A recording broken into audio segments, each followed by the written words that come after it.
Amém, irmãos? Como de costume, vamos salmodiar. Salmo 66.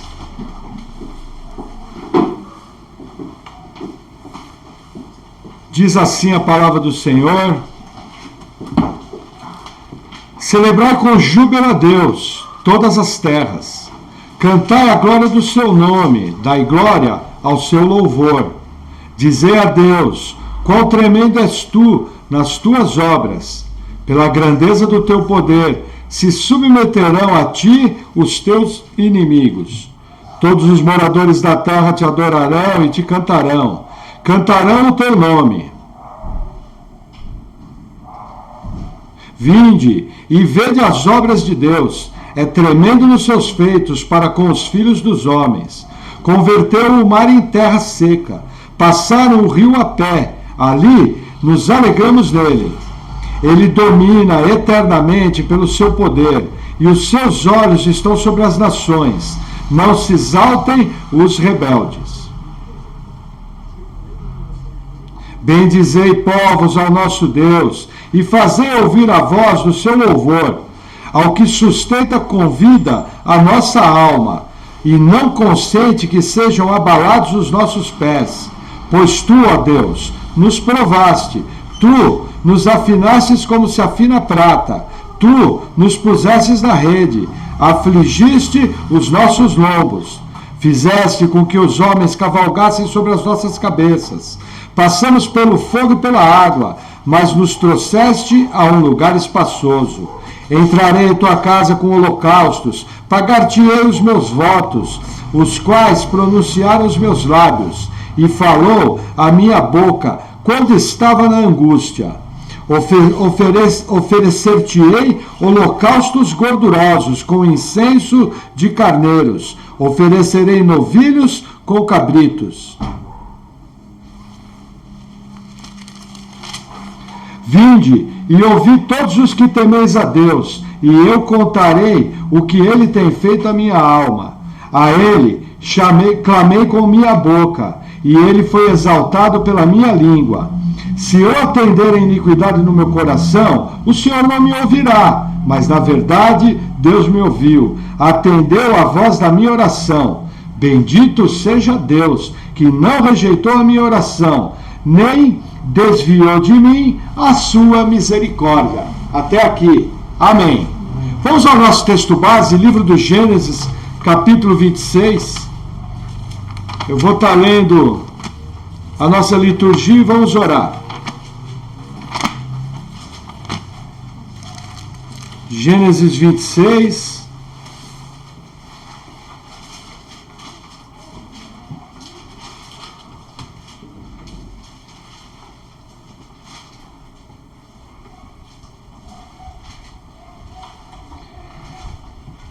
Diz assim a palavra do Senhor: e havia fome na terra, além da primeira fome, que foi nos dias de Abraão. Por isso foi Isaque a Abimeleque, rei dos filisteus, em Gerar. Até aqui. Vamos orar. Senhor, obrigado por tua palavra.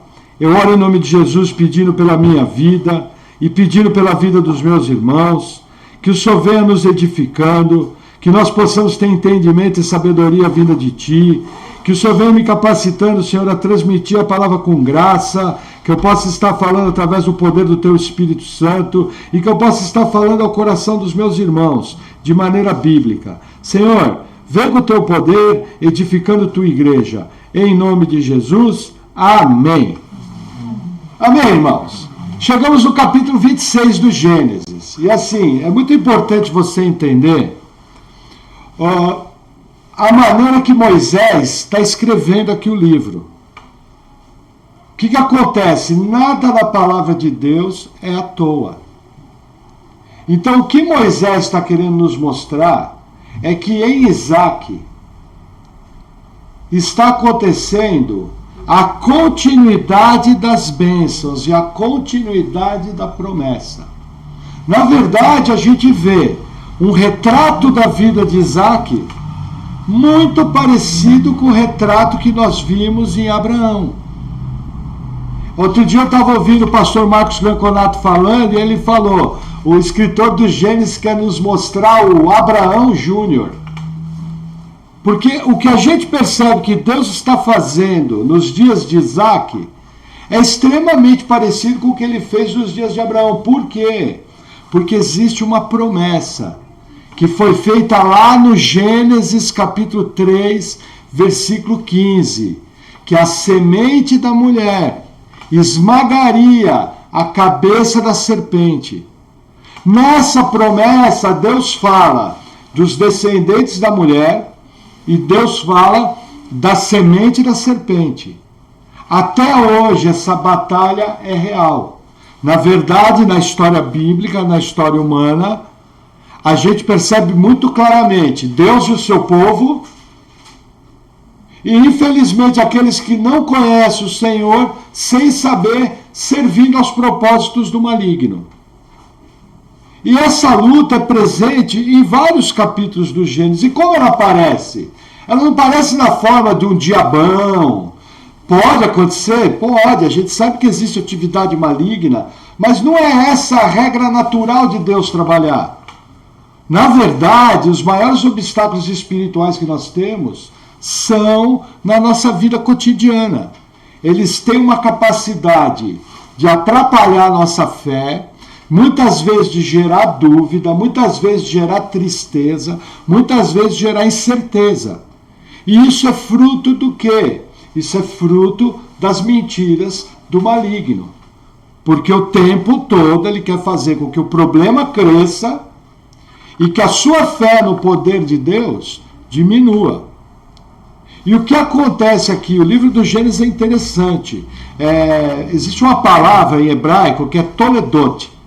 Toledot quer dizer gerações. E a gente percebe essas gerações se repetindo em todo o livro do Gênesis. Aonde que a gente vê gerações também? No Evangelho de Lucas e no Evangelho de Mateus. A geração que começa aqui, a história que está sendo contada em Abraão e Isaac, ela vai culminar com o nascimento do Cristo, o Salvador de todos nós. Por quê? Porque Deus já tem tudo muito bem organizado, muito bem construído, muito bem definido. A Bíblia diz que aquilo que Deus quer fazer, Ele efetivamente faz. Porém, na sua misericórdia e na sua maneira que Ele determinou de agir, Deus usa homens para a execução do seu propósito. Não que Ele precisasse de nós, mas, entre outras coisas, por causa do aspecto da legalidade. O diabo entrou na terra através da mentira. Deus entra na terra através de aliança de sangue. Deus entra na terra através de um povo eleito. Deus realiza os seus propósitos através desse povo eleito. A Bíblia é escrita através desse povo eleito. Para vocês terem uma ideia, se eu não me engano, são 43 escritores da Bíblia, 42 são judeus. Apenas um é grego, o médico Lucas, que escreveu o Evangelho de Lucas e Atos dos Apóstolos. Mostrando claramente, essa linhagem aqui tem uma continuidade. Moisés vai vir dessa linhagem. Moisés vai ser comissionado, inspirado pelo poder do Espírito Santo, a escrever os 5 primeiros livros, o Pentateuco. Gênesis, Êxodo, Levítico, Números e Deuteronômio. Totalmente guiado. Aí Moisés parte, quem vem? Josué. Aí Josué parte, quem vem? Os juízes. E o mover de Deus vai se desdobrando na terra. E os propósitos de Deus vão se descortinando até chegar até nós. A grande vantagem que nós temos, e muitas vezes a gente não reconhece isso, é que nós temos essa maravilha escrita. Isaac não podia pegar sua Bíblia e ler à noite. Isaac não tinha uma letra da Bíblia escrita. E nós temos esse presente, muitas vezes a gente não dá valor. Então é algo que eu tenho que parar para pensar, o privilégio que eu tenho, com todos os problemas que nós temos, de nascer no Brasil, que é um país onde se prega o evangelho de maneira livre. Eu posso pegar minha Bíblia, colocar debaixo do braço e ir louvar a Deus na minha igreja. Só que às vezes eu não dou o valor devido. E veja que interessante, como Deus agia nessa época. Olha o versículo 2. E apareceu-lhe o Senhor e disse: não desças ao Egito, habita na terra que eu te disser. Qual é o quadro aqui? Vamos entrar na cena. Houve fome na terra. Naquela época, as técnicas de agricultura não eram como são hoje. Era uma agricultura de subsistência. Então a produtividade era bem menor. A gente sabe, se você pesquisar um pouquinho, região da Palestina, tirando ali o vale do Mar Morto, do Rio Jordão, algumas regiões que tem ali, é uma região seca. Se não houver a chuva na época do plantio e não houver a chuva próxima à colheita, a colheita não vinga.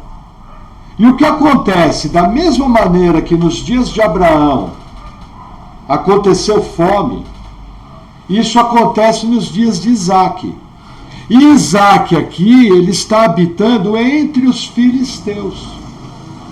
Abimeleque não é um nome, Abimeleque é um título, é como se fosse presidente, rei. Tanto é que esse título se repete em outros textos da vida, então não é a mesma pessoa. Da mesma maneira que nós vamos ver mais à frente que Ficol também é um título, é como se fosse um ministro. Então o que acontece? Isaque, ele está entre os filisteus, na região dominada por Abimeleque. Aquela região era formada por várias tribos, era gente que não temia a Deus. Então, assim, exigia cautela de Isaque. Porém, quando Deus aparece a Isaque, Deus fala para ele: não desça para o Egito. Olha que interessante. O Egito, independente de qualquer falta de chuva, o Egito tinha plantação. Por quê? Porque o rio Nilo vem lá do meio da África. E quando acaba o inverno, acontece o degelo. Juntamente com esse degelo vem a temporada da chuva. E o rio enche. Quando chega no Egito, o rio alaga toda a várzea. E quando ele volta para o seu leito, está tudo irrigado. É só plantar que vai dar. Se a gente for lembrar José, nos 7 anos de seca, ele transformou o Egito na maior potência. Lógico, colocado por Deus. Agora veja que interessante. É a mesma coisa que você está aqui e não tem um grão de comida no mercado para comprar. E aí Deus aparece para você e fala: olha, não é para você ir lá para Curitiba onde tem comida. O que Isaque faz? Isaque obedece. Só que olha que interessante. Ele está obedecendo contrário a toda circunstância que ele está vendo. Muitas vezes na nossa vida, Deus vai nos levar a dar passos de fé na sua palavra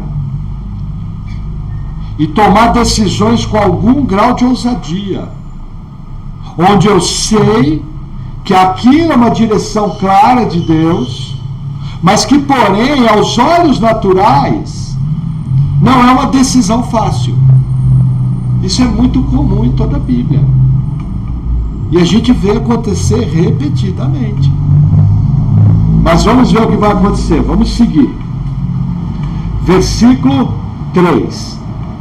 Peregrina nessa terra e serei contigo, e te abençoarei, porque a ti e a tua descendência... Amém. Porque a ti e a tua descendência darei todas as terras, e confirmarei o juramento que tenho jurado a Abraão, e multiplicarei a tua descendência como as estrelas dos céus, e darei à tua descendência todas essas terras, e por meio dela serão benditas todas as nações da terra. Deus repete a promessa, mostrando para Isaque e para todos nós, que a continuidade da bênção está em Isaque. Abraão partiu, Abraão está com o Senhor, foi chamado. Agora é a vez de Isaque. É com ele que está o bastão. Porém, Deus tem uma maneira de trabalhar e ele vem fortalecendo a fé de Isaque e confirmando as mesmas promessas que foram dadas a Abraão. E aí o que acontece, seguindo o texto, versículo 5. Porquanto Abraão obedeceu a minha voz e guardou o meu mandato, os meus preceitos, os meus estatutos e as minhas leis, assim habitou Isaque em Gerar. E perguntou-lhe os homens daquele lugar acerca da sua mulher e disse: é minha irmã, porque temia dizer, é minha mulher, para que porventura, dizia ele, hoje está difícil, não me matem os homens daquele lugar por amor de Rebeca, porque era formosa à vista. Vamos fazer uma divisão aqui, eu marquei errado na minha Bíblia. O que acontece? Abraão obedeceu. É muito importante eu entender o princípio bíblico. Vamos lembrar da aliança de Abraão. Abraão é chamado, Deus faz os termos da aliança, Abraão pega os animais, divide as partes, e como que a aliança era celebrada? Com aqueles que envolviam a aliança andando no meio das partes, em forma de 8. No momento de ratificar a aliança, Abraão cai em profundo sono. E aí Deus, em forma de um fogareiro, anda no meio das alianças. E por que isso acontece? Deus fala, eu garanto, eu fiz a aliança. Então o que acontece? A aliança que Deus fez com Abraão é incondicional. Por quê? Porque ela não depende de homens. Imagina, se a nossa salvação dependesse de homens, em quem que você confiaria mais? Da tua salvação está dependente em Cristo ou está dependente em homens? Lógico que é em Cristo. Só que veja que interessante, ela é uma aliança incondicional, ela não dependia da obediência de Abraão. Porém, ela produz obediência. E aqui é o erro de muita gente. As pessoas, às vezes, não sabem identificar que a nossa salvação é um presente. É a obra única e exclusiva de Jesus Cristo.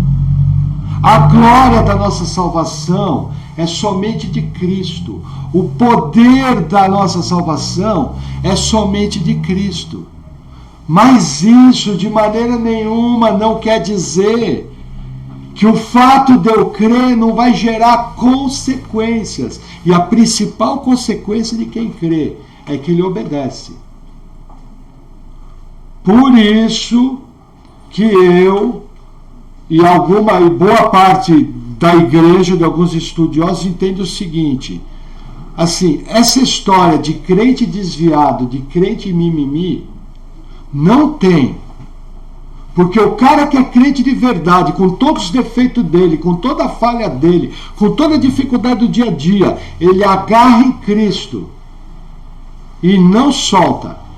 Ele passa por dúvida, ele passa por crise, ele passa por dificuldade, mas em cada uma delas é o seguinte: Deus, eu te amo. Deus, tu és o meu Senhor. Deus, tu és o meu Salvador. Senhor, perdão desse pecado. Corrija esse teu servo.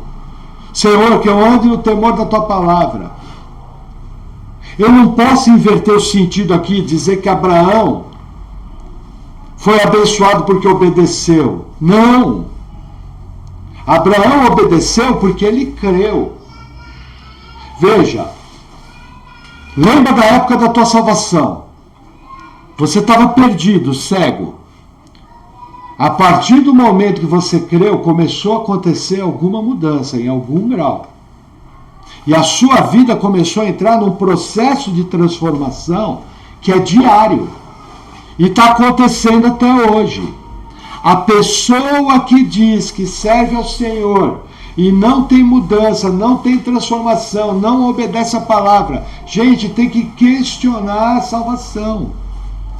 Às vezes ela é um iludido, como eu costumo dizer, um carregador de Bíblia, cantador de hino, frequentador da igreja que vai parar no inferno. Porque aquele que creu, ele tem que ter um caminhar, cada um num grau, cada um tem um potencial de resposta. Mas eu tenho que questionar, se eu fui salvo, eu entendo que Jesus me resgatou, eu não posso ser o mesmo, eu tenho que ver mudança em alguma área. Agora, é lógico, cada vez que eu me aproximo mais do Senhor, eu vejo mais imperfeição em mim. É natural, Deus é santo. Mas quando eu vejo essa imperfeição, qual que tem que ser minha resposta? Senhor, eu não dou conta. Quando eu vejo a tua palavra, eu estou distante disso. Por favor, Senhor, tem misericórdia do teu servo, me transforma. Aí a graça de Deus vai operando, você vai se posicionando, você vai mudando, você é transformado até que novamente você para na frente do espelho da palavra e novamente você enxerga uma encrenca de duas pernas salva por Cristo. Aí vem outro desafio. E assim vai ser até o dia que Jesus te chamar. É transformação, dia após dia, de glória em glória. Aquele que crê, confia. Aquele que crê, obedece. Embora algumas vezes a gente é desobediente. Mas o Espírito Santo em nós já descortina aquela falha. E você olha e fala, opa, isso não está certo, preciso mudar. E assim sucessivamente. Então eu não posso viver uma fé barata. Ó. Na verdade nós ensinamos que toda obra de salvação é de Cristo, que aquele que vai me manter no caminho é o poder do Espírito Santo, que habita em mim. Entendeu?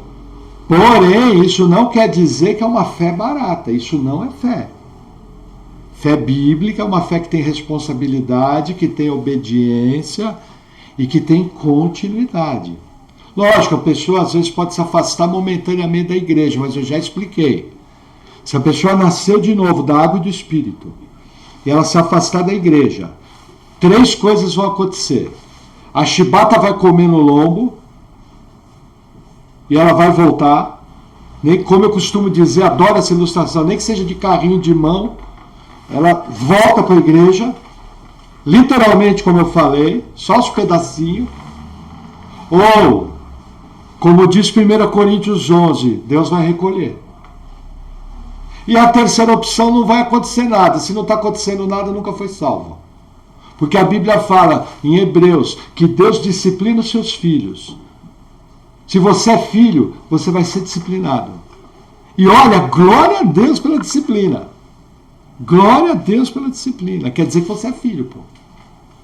Preferia que fizesse coisa errada, tivesse tudo solto? Eu não. Eu quero a disciplina do meu pai, porque meu pai é bom, meu pai sabe como me apertar, meu pai sabe aonde dói, ele sabe como mover comigo. Eu não sei. Mas o Espírito Santo sabe. Então eu prefiro confiar totalmente nele e obedecer do que confiar em mim e achar que eu sou bom. E assim, numa boa, aqui ninguém é bom. Todo mundo é pecador alcançado pela graça de Deus. Amém? Deixa eu dar uma olhada aqui. Vou reler o versículo 7 para voltar a dar sentido. Vamos ler o 6 que é curtinho. Assim habitou Isaque em Gerar, e perguntando-lhe os homens daquele lugar, acerca de sua mulher, disse, é minha irmã, porque temia dizer, é minha mulher, para que porventura, dizia ele, não me matem os homens daquele lugar por amor de Rebeca, porque era formosa à vista. O que acontece, gente? Novamente a gente vê um padrão se repetindo. O que é importante definir aqui? Infelizmente, de maneira indevida, algumas igrejas querem ensinar que existe maldição hereditária. Esse é um ensino altamente equivocado. Eles pegam o Êxodo, capítulo 20, e falam o seguinte: não tem maldição hereditária, mas tem motoqueiro. Eles pegam o Êxodo, capítulo 20, que fala o seguinte: eu sou Deus zeloso, que visito a iniquidade dos pais dos filhos, até terceira e quarta geração daqueles que me aborrecem. Lembra que eu ensinei para vocês, quando aparece esse termo Deus visitou na Bíblia, tem dois significados. Ou Deus visitou para abençoar, ou Deus visitou para juízo. Se o pai comete iniquidade, Deus visita. Se o filho comete iniquidade, Deus visita. Se o neto comete iniquidade, Deus visita, porque ele é justo. Transgrediu, vai ter consequência. Agora, uma coisa a gente não pode negar. Existe um negócio chamado padrões familiares. Vocês já perceberam que tem famílias que é tudo jeito de um e cara do outro? E você vai vendo pecados, maus hábitos, às vezes fofoca, às vezes negócio mal feito, a família toda enrolada. E é o pai, é o filho, é o neto, é o bisneto. Você fala, nossa, desse povo aí só sai gente encrenqueira. Por quê? Porque são padrões aprendidos pelo homem. Quem passou por essa situação de mentir para proteção de sua mulher, que eu vou explicar melhor que não foi bem assim.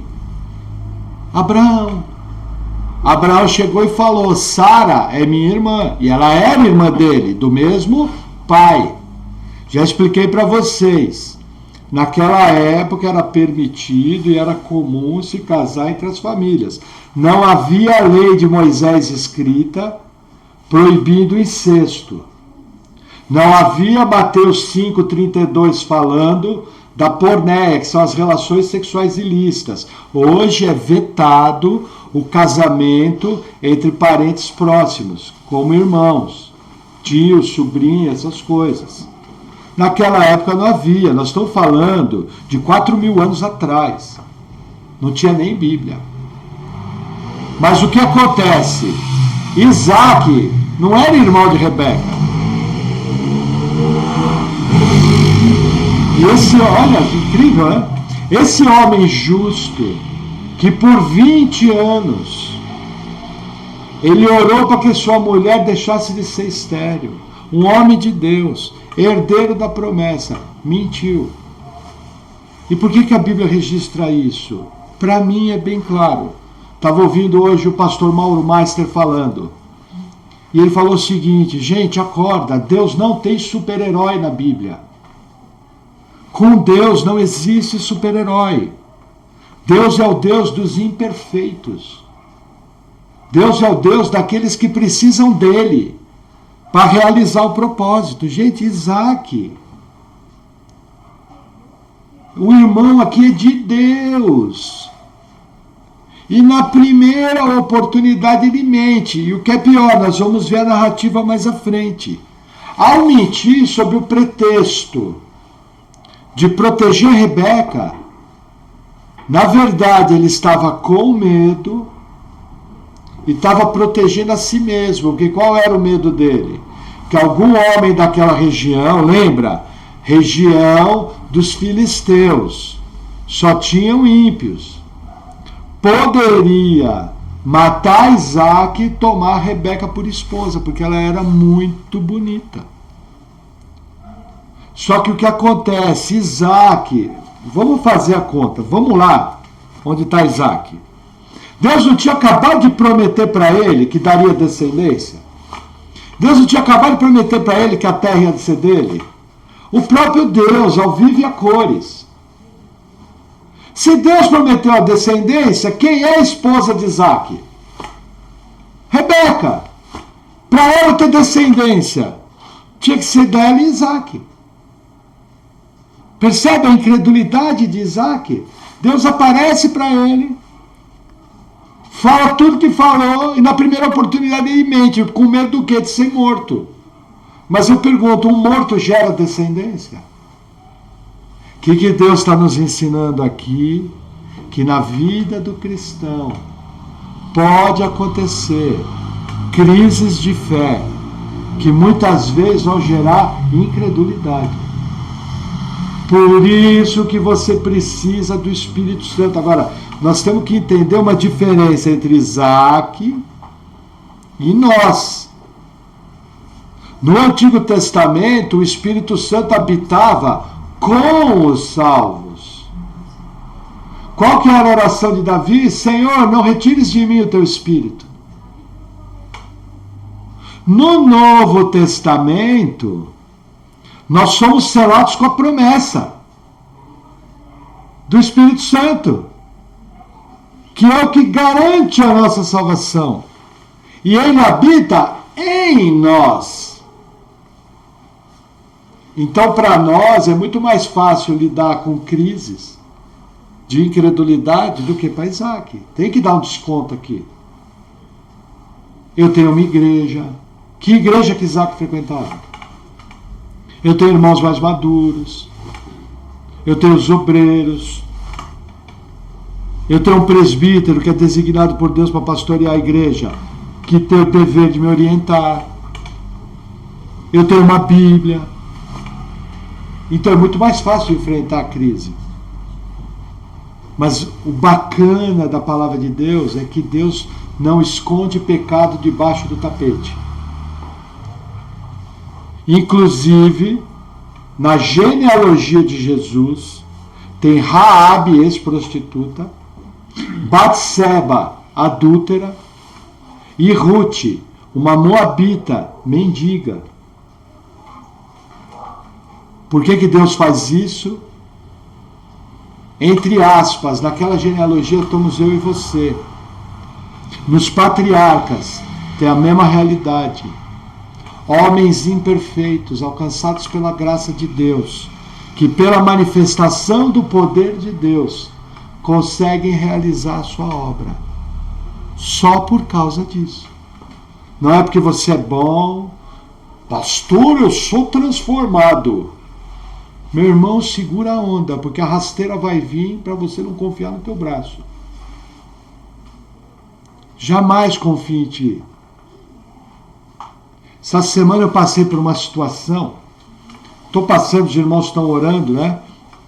E quando eu estava hoje de manhã, caiu uma ficha para mim sobre a questão do temor de Deus.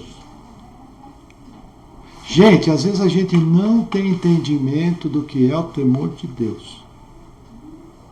Se Deus remover a mão dele da nossa vida, as consequências são terríveis.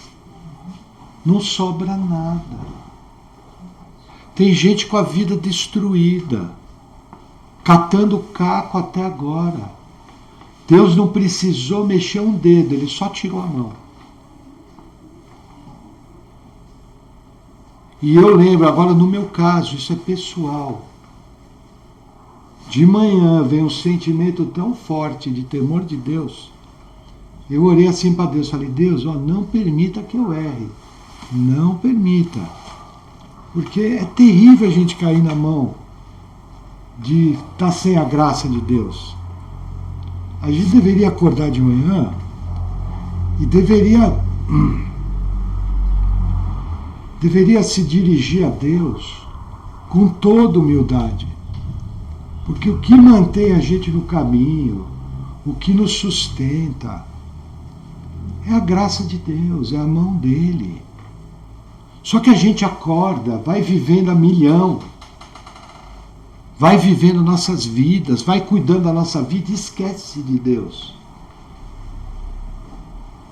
O que eu posso falar para os irmãos do que eu tenho passado, daquilo que Deus me revelou? Tenha temor de Deus, mas de verdade, não é adesivo de carro. Temor do Senhor é o princípio da sabedoria. Isso é adesivo. É temor lá no coração. O que acontece aqui? Bastou Deus tirar a mão. Isaac caiu. Mentiu. descaradamente. E olha o que vai acontecer. Versículo 8.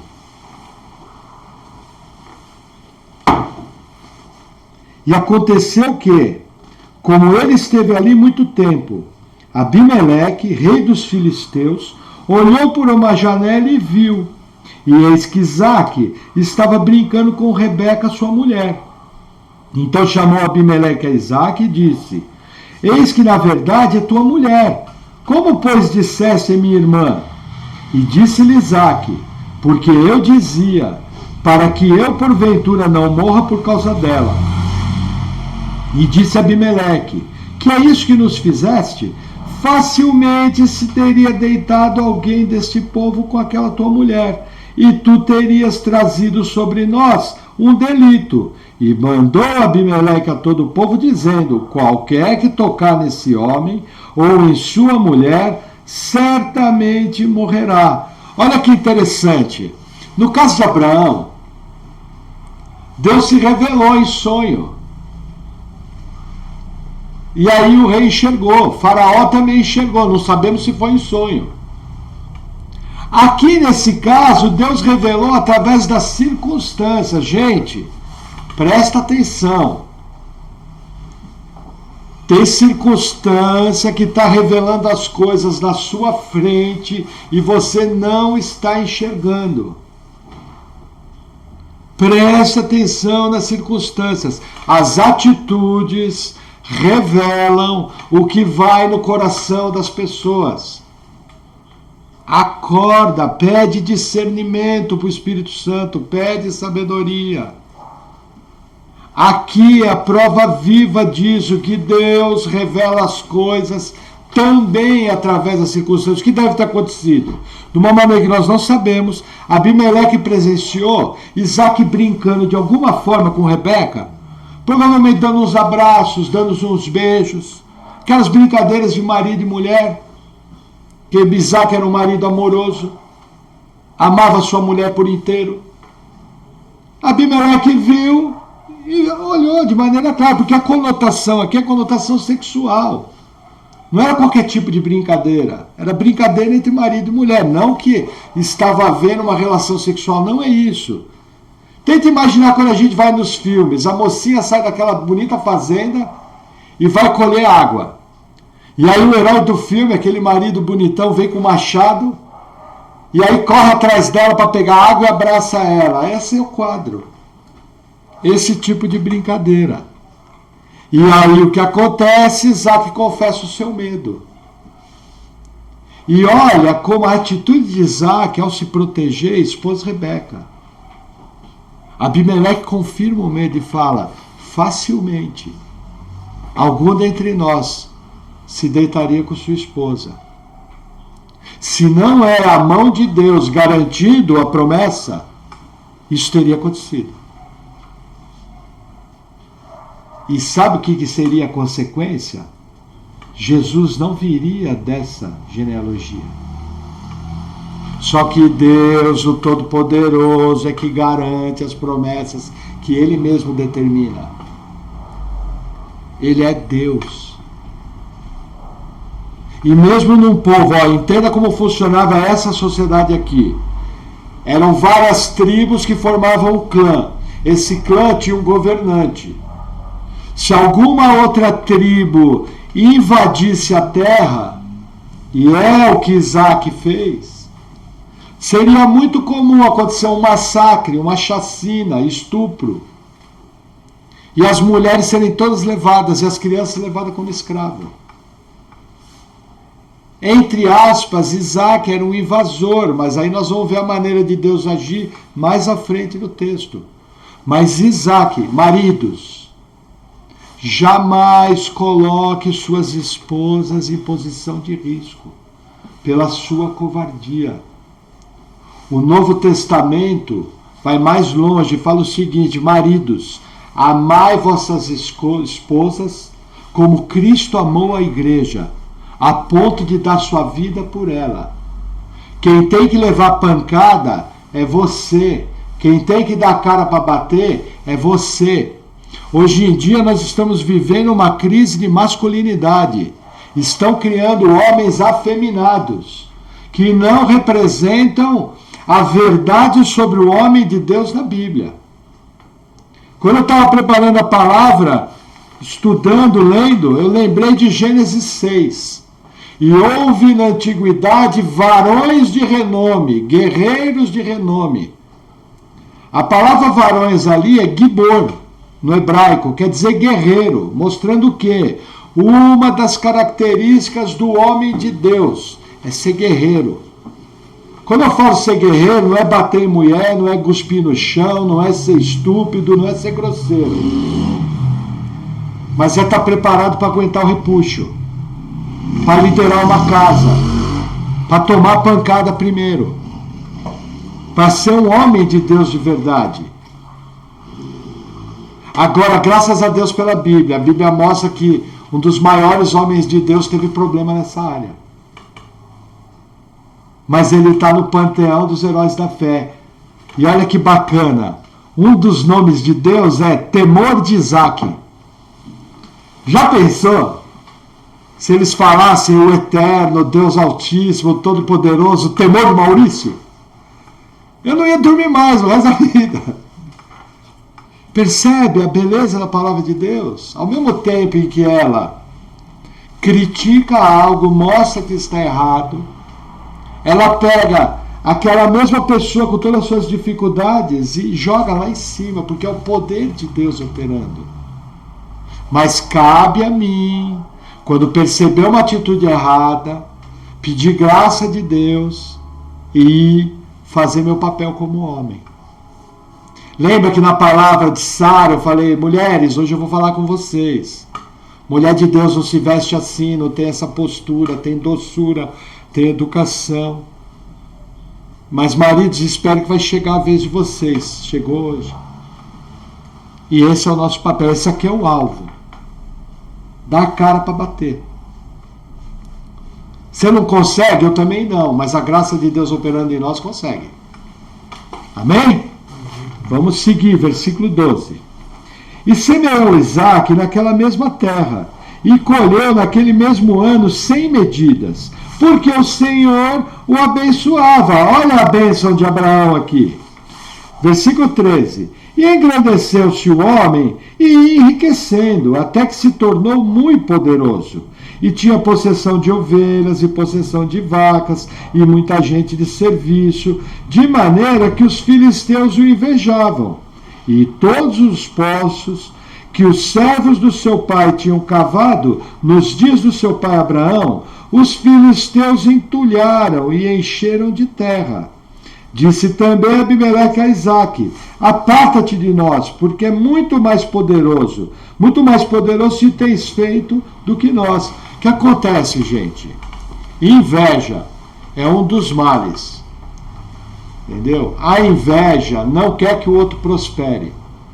A cobiça, a pessoa quer ter o que o outro tem. A inveja não, ela quer ter o que o outro tem e não quer que o outro prospere. Deus estava abençoando, lembrando, esse maldito evangelho da prosperidade, de gente que está vendendo vaga no céu, usa esse texto de maneira errada. Deus abençoou Abraão, Deus abençoou Isaac, mas nós lemos na segunda-feira, no estudo, que Paulo passou fome e Paulo passou frio e teve que enfrentar a enchente. E foi o maior escritor do Novo Testamento. Então esse evangelho da prosperidade, vender as colheres da casa, isso é maligno, é demoníaco. Tem que ser repreendido e repelido com toda a sua... E eles usam esse texto. Porque é o problema, as más teologias destroem vidas. Eu estou lá servindo a Deus, bonitinho, na igreja, bacana, estou em ordem, fazendo minha parte. Vem o governo romano, toma minha casa. Aí eu continuo firme, louvor, fervor, adoração. Vem o governo romano e me prende. Aí eu na prisão, culto toda noite. Aí vem o governo romano começa a nos matar. Aí o cara olha, mas peraí, mas Isaac prosperou. É a mesma coisa hoje, gente. Todo mundo aqui tem que lutar com a vida. E numa boa, já falei para vocês, nós somos tudo milionário em relação à maioria dos irmãos que estão na terra. Nós somos milionários. Entendeu? Agora, pegar um versículo desse e dizer que se você dá dinheiro para Deus, Deus vai te abençoar, é demoníaco. É demoníaco. Todo mundo almoçou hoje, todo mundo está com uma roupinha legal. Olha o nosso salão. A gente podia estar congregando embaixo da árvore, ia estar feliz da vida. A maioria chegou aqui de carro. E quem não veio de carro... Não, tem um que não tem carro, mas está bem de vida também. Tem bicicleta. Entendeu? Nós somos abençoados, mas nós somos abençoados porque Deus é Pai. Não se faz negócios com Deus. Entende? Outra coisa, não tem uma menção, Isaac nem dizimar, dizimou. O dízimo foi instituído na lei 400 anos depois, porque era uma prática antiga, e foi abolido por Jesus na carta ao Romano, dizendo ao fim da lei é Cristo, apontando para o fim da lei. Como que a igreja prospera hoje? Coletas. É assim que se faz. Todo mundo é rico? Não, olha, tem mês que se você não vigiar, sobra mês e falta dinheiro. Percebe? Como a gente precisa tomar cuidado? As más teologias destroem vidas. E não volta mais. Nossa, hoje os irmãos vão sofrer. Pastor Marcos Branconato conta que teve uma pessoa que estava frequentando a igreja dele, e aí eu posso falar pelo nome porque é uma prática dessa igreja, e o Branconato também tem isso gravado na internet, e um irmão perguntou para ele: pastor, eu posso ir na Fogueira Santa de Israel, da Igreja Universal do Reino de Deus? O pastor Branconato falou: olha, meu irmão, meu conselho é que você não vá, mas se você for, eu vou ser obrigado a disciplinar você por feitiçaria gospel. E vou te falar mais, aquilo ali vai destruir sua vida. O que aquele irmão fez? Irmão, não sei se era irmão. Foi. Sumiu da igreja. Ele e a família dele. E o que acontece? Vamos concentrar aqui. Troca, não tem problema. E o que acontece? O que acontece? Anos depois, aquela pessoa procurou o pastor Branconato e falou: pastor, eu estou procurando o senhor que eu preciso falar uma coisa. Aí o pastor olhou na hora e não reconheceu: eu sou aquele homem que anos atrás procurou o senhor. E o senhor me advertiu de maneira dura. Só que eu não quis ouvir o senhor e eu fui falar uma coisa para o pastor. Eu perdi minha mulher, eu perdi minha família, eu perdi todos os meus bens.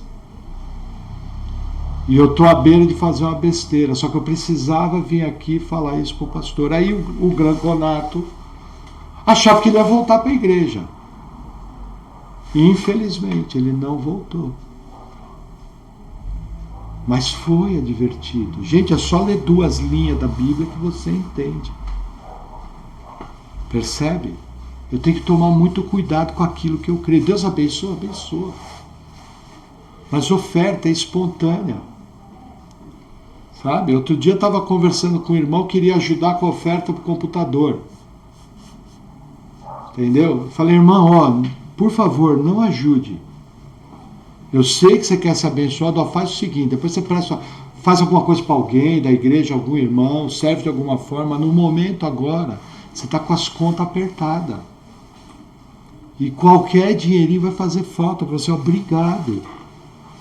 Obrigado, mas ó, age certinho agora, que mais à frente Deus vai te dar a honra de ofertar. E você vai poder fazer isso. Entendeu? Até onde eu sei, ele me ouviu. E Deus vai prosperar ele, porque é a natureza de Deus, ele vai poder ofertar na igreja. Amém? Vamos seguir, versículo 17. Então Isaac partiu dali e fez o seu acampamento no vale de Gerar e habitou lá.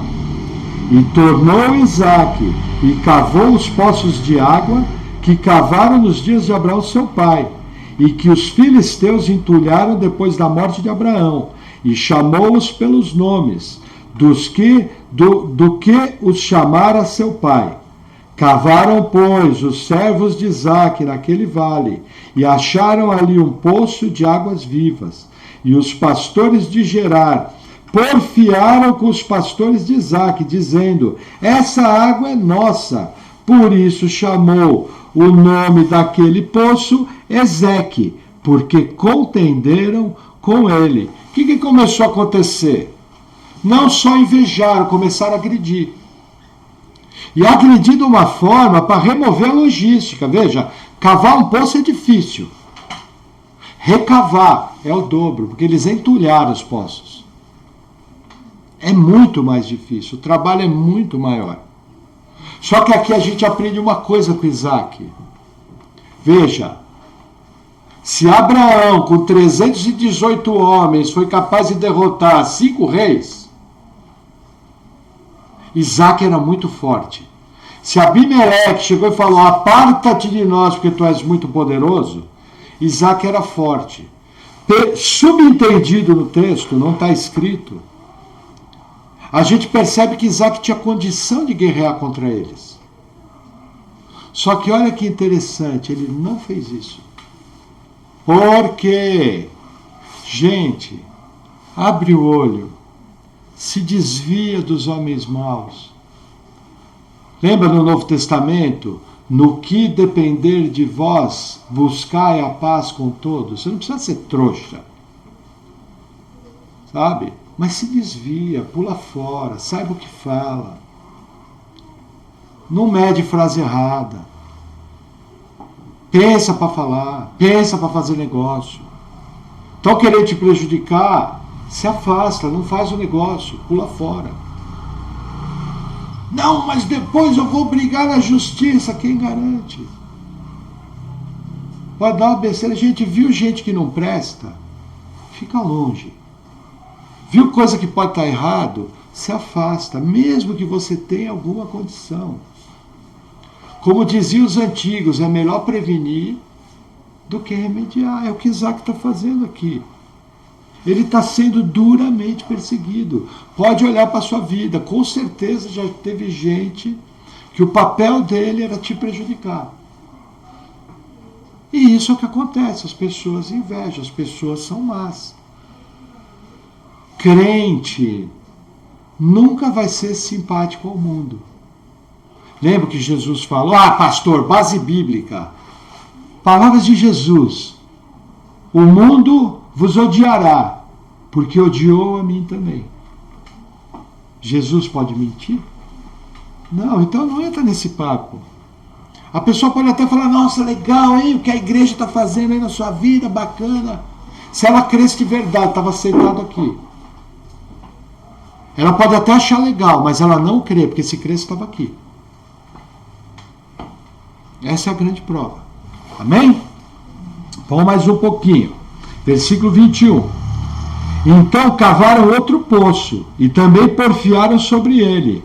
Por isso chamou o seu nome Sitna, e partiu dali, e cavou um outro poço, e não porfiaram sobre ele. Por isso chamou o seu nome Reobote, e disse: porque agora nos alargou o Senhor, e crescemos nessa terra. Reobote quer dizer espaço suficiente.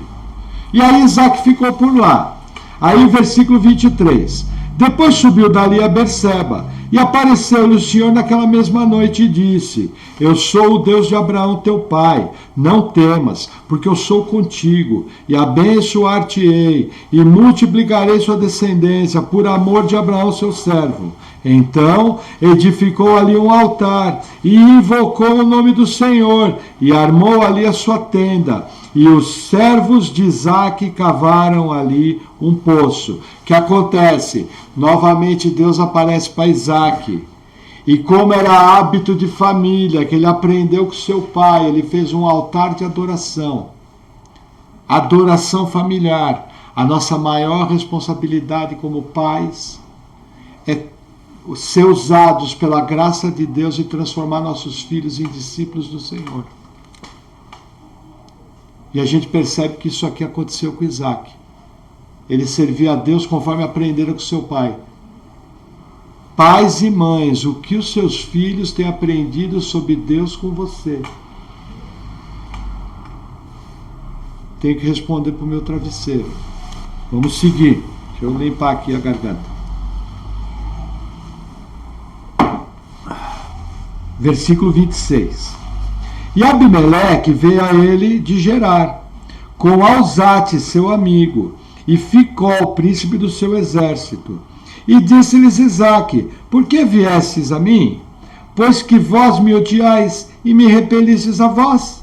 E eles disseram: havemos visto, na verdade, que o Senhor é contigo. Por isso dissemos: haja agora juramento entre nós e ti, e façamos aliança contigo, que não nos faças mal, como nós te não temos tocado, e como te fizemos somente bem, e te deixamos ir em paz. Agora tu és bendito do Senhor. E então lhe fez um banquete, e comeram e beberam. Veja que interessante, foi uma comitiva. Abimeleque, o rei, Ficol, o ministro das armas, e um camarada chamado Alzate. Eles procuraram Isaque. Mas não tinha sido Abimeleque que expulsou ele? O que aconteceu? Abimeleque viu que Isaque era poderoso. Lembra que eu falei que ele podia entrar em guerra?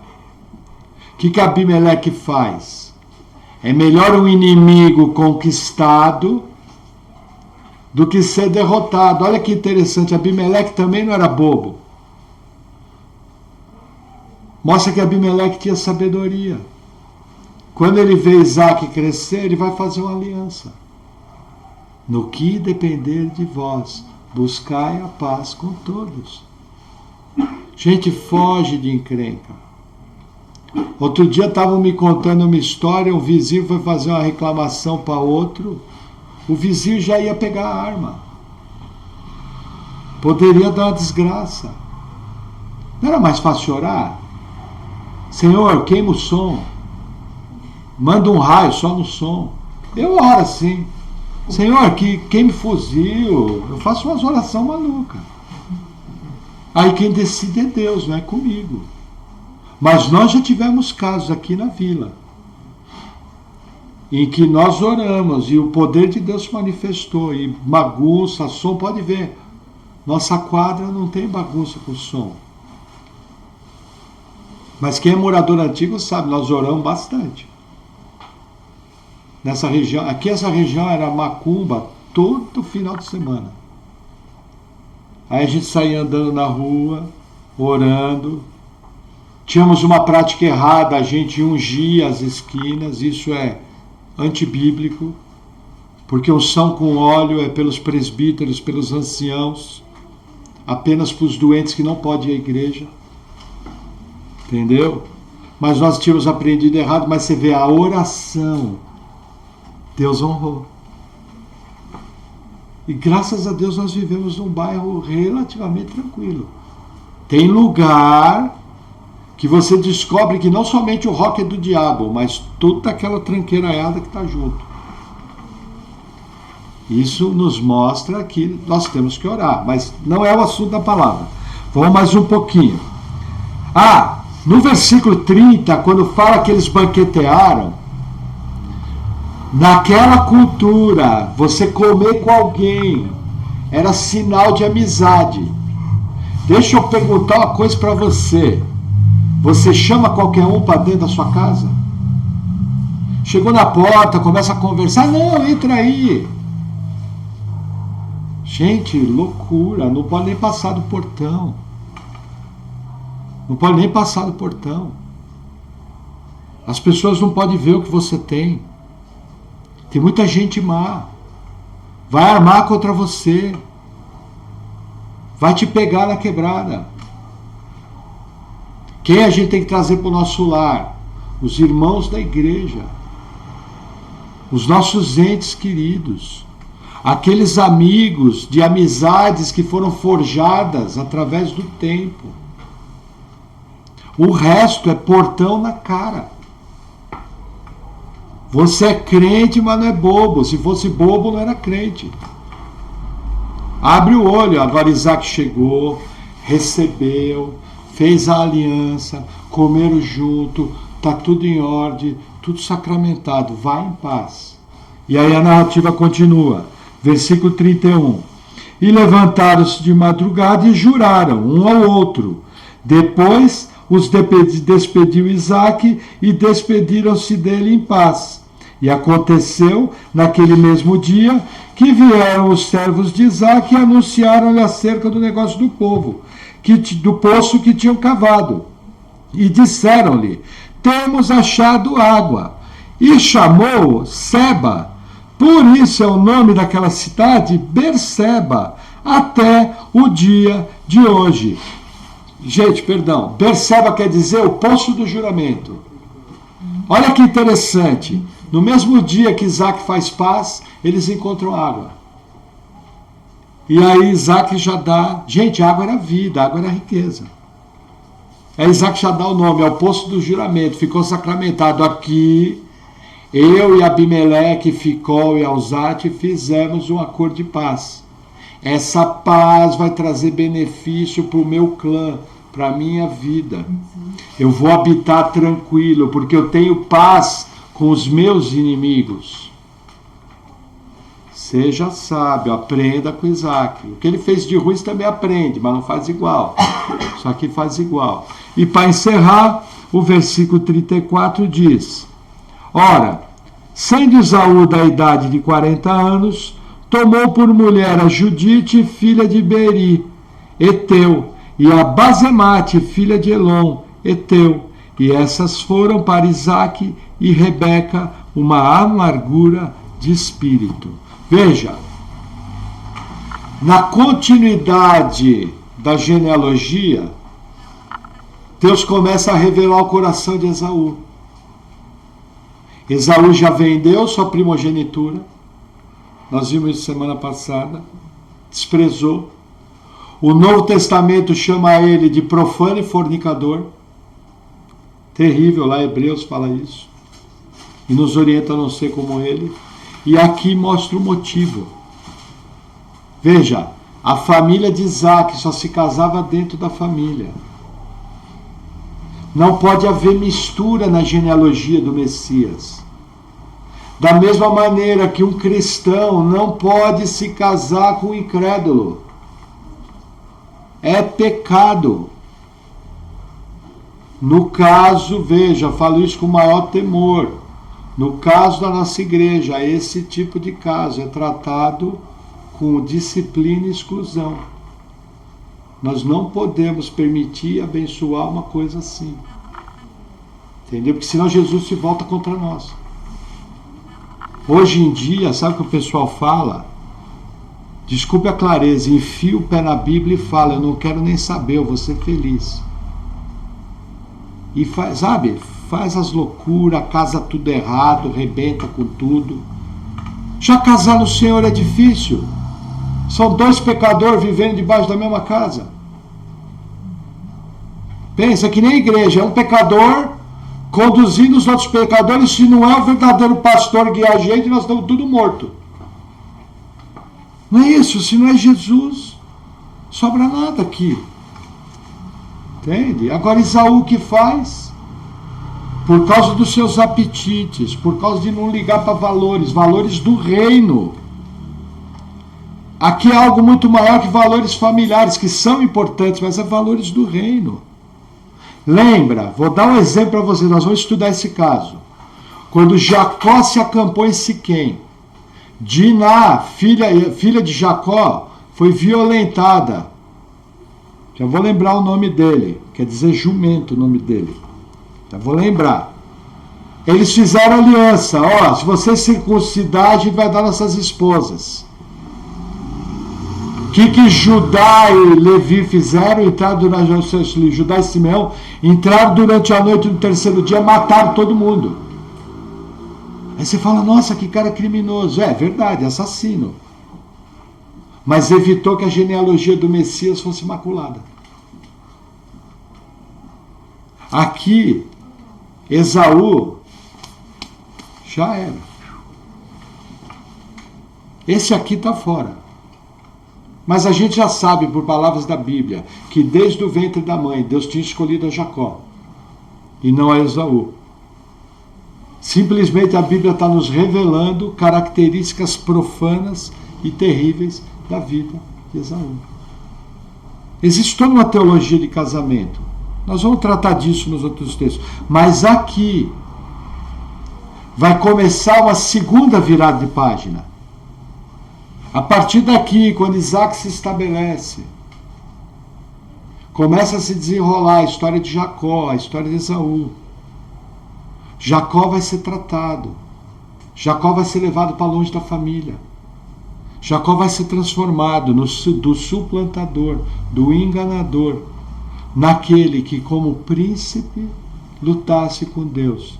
Da mesma forma que nós temos esse tipo de luta, temos esse tipo de guerra, temos essas dificuldades pessoais, temos que, pela graça, caminhar na vontade do Senhor. Mas a vantagem é que a gente já sabe pela Bíblia, pelo poder de Deus, o final da história. E o final da história é estarmos eternamente com Cristo, jubilando de alegria. Agora, para chegar até lá, vai ter muita luta, muito percalço, muita dificuldade, muito tropeço. Porque nós somos imperfeitos, mas a graça que opera em nós é muito maior. Por isso que Deus é glorificado. É como eu falo, quando pega uma tranqueira que nem eu, e você olha Deus transformar num pregador, fala, não pode, é só Deus. Aquilo ali não presta para nada. E olha, não presta mesmo. Aí Deus vai e transforma em pregador. Esses são os exemplos. E olha, na boa, né? Todos nós, com todas essas dificuldades, com toda essa luta, o que Deus tem feito dia após dia é maravilhoso. Amém? Vamos orar? Senhor, obrigado por tua palavra. Eu oro em nome de Jesus te agradecendo. Primeiramente, Senhor, eu, juntamente com tua igreja, queremos pedir perdão, Senhor, dos nossos pecados, das nossas falhas, das vezes em que não tememos a Ti. Senhor, é tão difícil lidar com a nossa pecaminosidade, com os nossos defeitos. Quanto mais nós buscamos a Tua palavra, quanto mais nós buscamos a Tua face, mais nós vemos o tamanho da obra que o Senhor tem que fazer. Então, Senhor, com toda humildade, nós nos dirigimos a Ti pedindo, sê conosco, nos capacita, nos transforma, vem com o Teu poder operando em nós. Sabemos que Tu és o Todo-Poderoso e que nenhum dos Seus planos deixará de ser cumprido. É com essa confiança e com essa graça que nós queremos Te agradecer, em nome de Jesus. Amém. Amém, irmãos?